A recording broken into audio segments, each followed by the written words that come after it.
இந்தியாவிலேயே தயாரிக்கப்பட்ட கோவிஷீல்டு, கோவாக்சின் ஆகிய தடுப்பூசிகளுக்கு ஒப்புதல் வழங்கப்பட்டுள்ளது. இது குறித்து நாம் பார்த்து கொண்டிருக்கிறோம். தொடர்ந்து இது குறித்து பேசுவதற்காக மருத்துவ விஞ்ஞானி திரு முத்துமணி நம்மோடு தொலைபேசி வாயிலாக இணைந்திருக்கிறார். சார் வணக்கம். வணக்கங்க. இப்போ 2 தடுப்பூசிகளுக்கு, உள்நாட்டு தடுப்பூசிகளுக்கு ஒப்புதல் வழங்கப்பட்டிருக்கு. இது கொரோனா கட்டுப்படுத்துதல்ல எவ்வளவு முக்கியமான ஒரு அறிவிப்பா பார்க்கலாம்?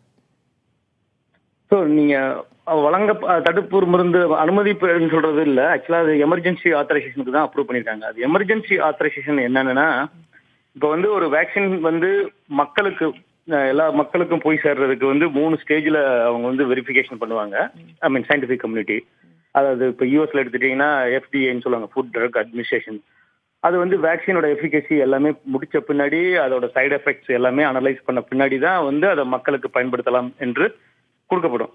இப்போ பேண்டமிக் சிச்சுவேஷன்ல இருக்கிறோம். இந்த கோவிட்ல நாட் ஒன்லி இந்த என்டையர் வேர்ல்டுல இருக்க எல்லாருமே பாதிக்கப்பட்டிருக்காங்க. அப்போ ஒரு ரெமிடிஸ், ஏதாவது மருந்து கிடைக்குமா அப்படின்ற ஒரு இதுல ஏக்கத்துல எல்லாருமே இருக்கும்.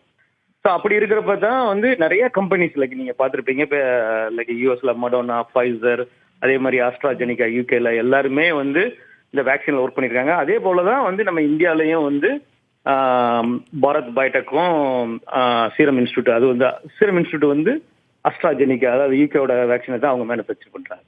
ஸோ இது எதுக்காக இந்த இது கொடுத்துருக்காங்க அப்படின்னா, ஃபார் எக்ஸாம்பிள் இப்போ யூஎஸ்ல ஃபைசர் அவங்க phase 3 ஸ்டடியில ஒரு டேட்டா, ஒரு சப்போர்ட் டேட்டா, எஃபிகசி டேட்டான்னு சொல்லுவாங்க. அதாவது இந்த வேக்சின் கொடுக்கறதுனால இந்த வைரஸ் பரவுறதை தடுக்குதுன்னு சொல்லி அந்த டேட்டாவை அனலைஸ் பண்ணாங்க. பண்ண உடனே அவங்க திருப்தி அளிச்சிச்சு. அந்த டேட்டா சாலிடா இருந்ததுனால, ஓகே இந்த டேட்டா நம்மளுக்கு எனஃப்னா இந்த மாதிரி இந்த வைரஸை கண்ட்ரோல் பண்ணுதுன்ற ஒரு முடிவுக்கு வந்தாங்க. சயின்டிபிக் கம்யூனிட்டி, எத்திக்கல் கம்யூனிட்டி எல்லாருமே, அதை வேக்சின் எஃபிகசி கமிட்டி எல்லாருமே முடிவு பண்ணி அதை எமர்ஜென்சி ஆத்தரைசேஷன் அப்படின்னு சொல்லுவாங்க, அதை கொடுத்தாங்க. எமர்ஜென்சி ஆத்தரைசேஷன் என்னன்னா, மெயினா front liners, for example doctors, like nurse, அவங்களாம் ஏன்னா பேஷண்ட்டை எவ்ரிடே அவங்க பார்த்துக்கிட்டு இருக்காங்க. அவங்களுக்கு எக்ஸ்போஸ் ஆகிறதுக்கு நிறைய சான்சஸ் இருக்கு. நம்ம மற்ற நார்மல் மக்கள் வீட்டில் இருக்கிறாங்க. நம்ம சோசியல் டிஸ்டன்ஸை கடைப்பிடிச்சிட்டோம்னா நம்ம வைரஸ்ல இருந்து தப்பிச்சுக்கலாம், ரைட்டுங்களா? அப்படிதான் இப்போ நம்ம ஒரு லாஸ்ட் 10 மாசமா நம்ம இருந்துகிட்டு இருக்கோம். ஆனா ஃப்ரண்ட் லைனர்ஸ் சொல்லுவாங்க, இந்த மாதிரி டாக்டர்ஸ், இவங்கெல்லாம் எவ்ரிடே பேஷண்ட்டை ட்ரீட் பண்ணணும். இப்போ அவங்கள பாதுகாக்கிறதுக்காக தான் இந்த வேக்சினை கொடுத்துருக்காங்க. கொடுத்து யூஎஸ்ல ஃபுல்லாக டிஸ்ட்ரிபியூட் பண்ணிட்டு இருக்காங்க லாஸ்ட் ஒரு 3 வீக்ஸா. அது ஒரு ப்ரிவென்டிவா, அதாவது அவங்களை பாதுகாக்கிறதுக்காக கொடுக்கப்பட்டிருக்கு. ஸோ அதே பேஸ் பண்ணி தான் இப்போ இந்தியாவிலையும் இப்போ 2 வேக்சினுக்கும் கொடுத்துருக்காங்கன்றது. அது மக்களுக்கு வர்றதுக்கான சான்ஸ் இது ஒரு முன் உதாரணம். ஃபார் எக்ஸாம்பிள் இந்த வேக்சின் கொடுக்கறதுனால இப்போ நம்மளுடைய டாக்டர்ஸ் இவங்களெல்லாம் பாதுகாக்க முடியும்னு தெரிஞ்சிச்சுன்னா, அதை பேஸ் பண்ணி ஸ்டடி எல்லாம் கம்ப்ளீட் பண்ண பின்னாடி ஃபுல் ஆத்தரைசேஷன் கொடுத்துருவாங்க. ஃபுல் ஆத்தரைசேஷன் கொடுத்துட்டாங்கன்னா எல்லாத்துக்கும் போய் சேரும், எல்லாத்துக்கும் இன்ஜெக்ட் பண்ண ஸ்டார்ட் பண்ணிடுவாங்க.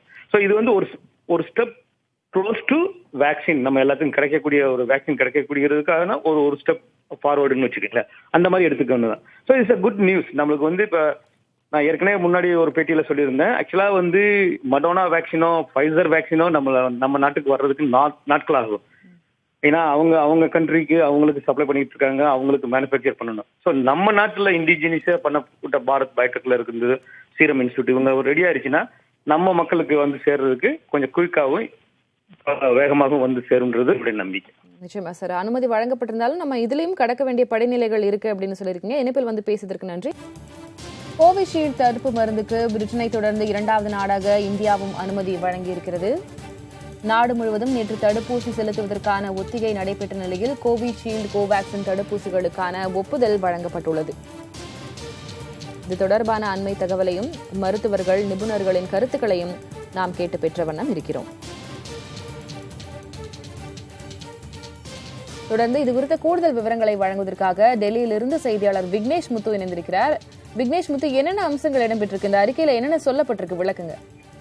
திலகவதி, குறிப்பாக இந்த இந்தியாவில் தயாரிக்கப்பட்ட 2 தடுப்பூசிகளுக்கு தற்பொழுது அவசர கால பயன்பாடுகளுக்கு மத்திய மருந்துகள் தரக்கட்டுப்பாட்டு அமைப்பின் சிடிஎஸ்கோ பொருள் நிபுணர் குழு 2021 தற்பொழுது இந்த அனுமதியை வழங்கியிருக்கிறது. இது தொடர்பான செய்தியாளர் சந்திப்பு நடைபெற்றது. இருந்தாலும் இதற்கான முழு அறிவிப்புகள் இணையதளத்தில் வெளியிடப்படும் என தெரிவித்தார். அந்த இணையதளத்தில் தற்பொழுது இந்த முழுமையான விவரங்கள் வெளியிடப்பட்டிருக்கிறது. குறிப்பாக இந்தியாவில் இந்த கொரோனா வைரஸ் தடுப்பூசி என்பது அவசர ஒப்புதலுக்காக பரிந்துரை வழங்கப்பட்டிருக்கிறது. பாரத் பயோடெக் மற்றும் மூன்றாம் கட்ட பரிசோதனைக்காக வழங்கப்பட்டிருக்கிறது. குறிப்பாக 100% பாதுகாப்பு என்ற ஒரு உத்தரவாதத்தின் அடிப்படையில் தான் இந்த அவசர கால பயன்பாட்டிற்கு மத்திய மருந்துகள் மற்றும் தர கட்டுப்பாட்டு மையமானது இந்த அனுமதியை வழங்கப்பட்டிருப்பதாக தெரிவிக்கப்பட்டிருக்கிறது.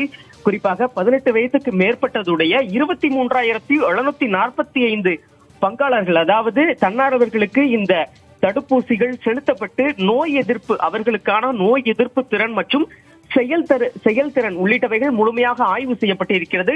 ஒட்டுமொத்தமாக இந்த தடுப்பூசியின் செயல்திறன் என்பது 70.42% என கண்டறியப்பட்டிருக்கிறது. அதை அடுத்து மேலும் நாட்டிற்குள் இருக்கக்கூடிய 1600 அந்த தன்னார்வலர்களுக்கும் இந்த சீரம் நிறுவனம் தயாரித்திருக்கக்கூடிய அந்த பரிசோதனை, அந்த தடுப்பூசி என்பது நேரடியாக செலுத்தப்பட்டு முழுமையாக ஆய்வு மேற்கொள்ளப்பட்டிருக்கிறது.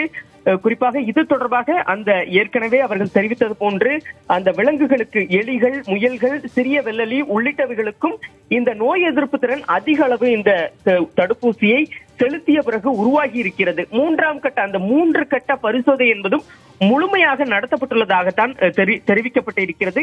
அதன் அடிப்படையில் முழுமையாக தடுப்பூசி என்பது பாதுகாப்பானது மற்றும் நோய் எதிர்ப்பு திறன் கொண்ட ஒரு அம்சமாக பார்க்கப்படுகிறது என்றுதான் இந்த முழுமையான அந்த மத்திய மருந்துகள் தரக்கட்டு ஆணையம் தற்பொழுது தன்னுடைய இணையதள பக்கத்தில் இதற்கான அறிவிப்பை வெளியிட்டிருக்கிறது.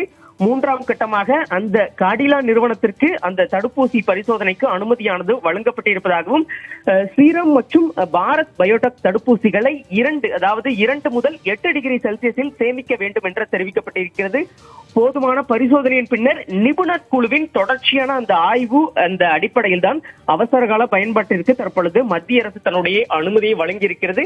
முழுமையான பாதுகாப்பு என்பதால் யாரும் அச்சப்பட தேவையில்லை என்ற அறிக்கையில் விவரமாக தெரிவிக்கப்பட்டிருக்கிறது. திலகவதி, விவரங்களை வழங்கியதற்கு நன்றி விக்னேஷ் முத்து.